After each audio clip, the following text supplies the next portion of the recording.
big my head is, do you? Not me either. I don't know. The only thing, you want the sparkly one, Not to mention the fact, man, this is a serious gel job I did this morning. We can't be messing that up. The hair looks fabulous. The only thing better than having one Tim is having two. We have Tim Legler, 3-time champ, Udonis Haslem. I'm Malika Andrews. Fellas, can you believe we're 32 days from the postseason? I do like saying howdy. Teams, they clearly got the memo because it was a playoff-like atmosphere throughout the association, but particularly why we're wearing these cowboy hats in the wild, wild west. That's where the seating changes every single night. You guys know I'm a cowgirl, so get on your steeds and let's roll. The Rockets, the Nuggets, the Warriors, the Lakers, the Grizzlies, the Kings, the Timberwolves, all in action. Let's do a little Western roundup, shall we? We start with the Rockets, who entered Monday as a second seed UD in the West, but Quentin Grimes was on a mission. Yeah, 46 points last night. Has been averaging 20 points since he's been in Philly right now. 4 30-point games.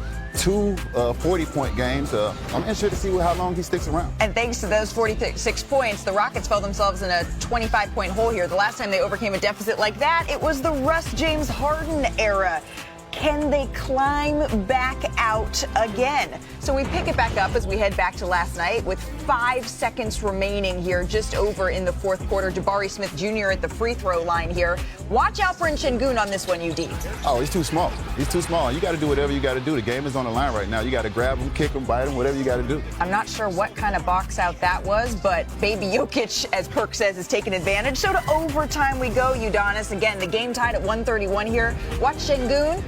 Once again, a small matchup. That's what you got to do. Beat them up inside. I know we like to shoot a lot of threes, but when you have a mismatch, take advantage. And this one right here would ice the game. Jalen Green hits the three, so the Houston Rockets complete the comeback 144-137, and they stay at that second seed in the Western Conference. So the Nuggets and the Warriors, Denver third in the West, Golden State sixth entering tonight.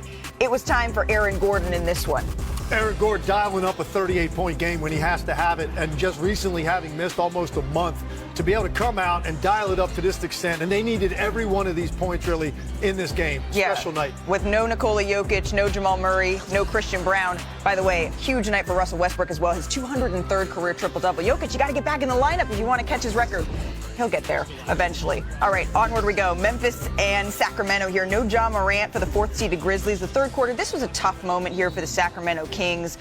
Domantas Sabonis legs, twists his ankle going for the layup. Just another look at this right here. And that's all the way over. You see that outside of that ankle touch the court, you know that's going to be some swelling, and we'll see how long he's going to be out. Yeah, you have to wonder how that's going to impact their pursuit of the play-in and playoffs. Malik Monk hits the wing three, so he finished with 28. The Kings get the win here, and Sacramento is in that 9th spot right now. All right, let's check in on the Spurs and the Lakers. The 5th-seeded Lakers, still without LeBron James. Luka Doncic, you know how he loves that rim-running big.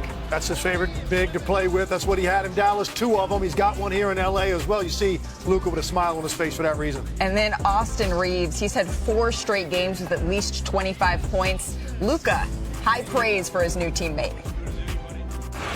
Well, he's an amazing player. For him to go undrafted is unbelievable. And, you know, it's not easy to go undrafted and then play at this level. And it's amazing just to be by his side. Okay, we've been racing through all of these highlights as the Lakers get to win, and we still haven't gotten to the game of the night here. The Minnesota Timberwolves, they entered this game on an 8-game winning streak, kicking it back out to Mike Conley here. Hey, Legs, did you know the bank's open? Bank is open. Apparently, Obi Toppin must go to that same bank because he hit after hours, too. Oh. Cha-ching! Obi Toppin, there was no stopping in overtime here. Once again, watch Obi Toppin in the corner here. Kicks it back out. Can't play better defense. That's just an incredible shot. A night when a guy had a lot more freedom to take shots because the starters were out. Look at this. Tyrese Halliburton. Same exact play to beat the Bucks. Eerily familiar on the opposite side of the court a week ago. And then watch here. The Pacers able to get their hand on the inbounds pass here. So Julius Randle can't quite get the look that he liked here. The Minnesota Timberwolves streak comes to an end. Here's Coach Chris Finch on the Wolves' loss. Yeah, I mean, it was a game we lost in the first half, just with our energy, and our decision-making was poor. So now you create a team, you know, it's already a really good offensive team, and they get the confidence to kind of get it all cranked up, and that's when you see the shots go in. I mean, there was some, you know, big-time shot-making by them, but they, you know, they felt that comfort pretty much all game. So the Wolves have been rolling lately. They won 8 straight prior to last night, but their clutch time struggles, they popped up again. The 24 clutch time losses this season, they're the most of any team in the association. So I think it's time for a little bit of Legler's lab on how the shorthanded Pacers took down the NBA's hottest team. Legs, what's bubbling in your beaker? All right, Malika, let's get in the lab. I'm over here with UD, and we're going to talk about the anatomy of winning and losing in late game situations. And I know UD has a lot to say about Minnesota's last possession in regulation, what they probably should have gotten, what they ended up getting instead. So let's just start off right here. And I think, UD, you want to point out what action are they trying to get here off the inbound? I mean, everybody knows that the ball is going to Anthony Edwards, so that's no surprise to anybody right now. So what first thing you're going to do is we're going to zipper him up right now with the pin down. So as we zipper him up, Going to get this down screen. You want Anthony Edwards coming up, catching the basketball, and then hopefully he makes the right read. We're going to zipper him up on the down screen. So the ball is in Anthony Edwards' hand right here. Pause it right here. So now, as we see this guy come up right here and try to get the ball out of Anthony Edwards' hands, the first mistake he makes is Ant can see him. He can look right at him. So if this is LeBron James or Luka Doncic, they're immediately going to attack the weak side right now. So he should have waited till Anthony went to the left and then came up so he can attack from his blind side. So Ant can see him right now. So that's the first mistake Indiana made. Now, secondly, Ant should be attacking the right side because this is where he has the advantage right here with Julius Randle and Jaden Daniels. Now we can fast forward it.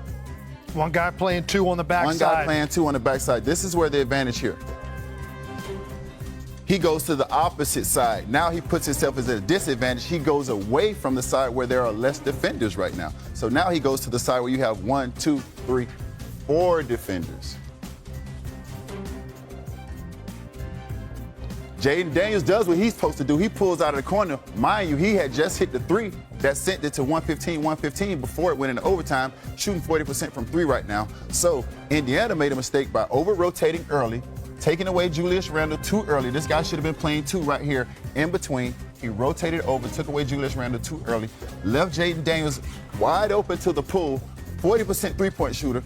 This is the maturation for Anthony Edwards. This is the next step. LeBron James, Luka Doncic, guys like that, those guys make that play. You see how crowded it is over there? I put this at the end. Julius Randle, when this ball goes off to him, his head goes down because he's frustrated with the shot they got. Now you go to overtime. So this is what Minnesota did wrong. What did Indiana do right? Starts off here at the beginning of this possession, you had Anthony Edwards picking up the hot hand on the court, Obi Toppin. So this is his man right here. Weak side, we got these 2 guys matched up. Now you're going to see TJ McConnell is going to get that brush screen. He's going to try to get some penetration along the baseline to force a reaction on the weak side. And actually, Minnesota does a pretty good job. Right here, you see a recognition of this screen, which means now there's a switch. So now Obi Toppin is guarded right here on the weak side of the floor. Anthony Edwards doesn't fully commit, but he's going to help a little bit on this penetration. But here is ultimately what gets Obi Toppin free. The fact that he continued to come up the floor before he reverses direction. By doing that, he freezes this defender right here. And now, as a result, he gets there almost in time, but not quite. Now, look, this is a ridiculously difficult shot. It's pretty good defense, actually great defense in the corner. But at this point, Obi Toppin had already hit 3 threes.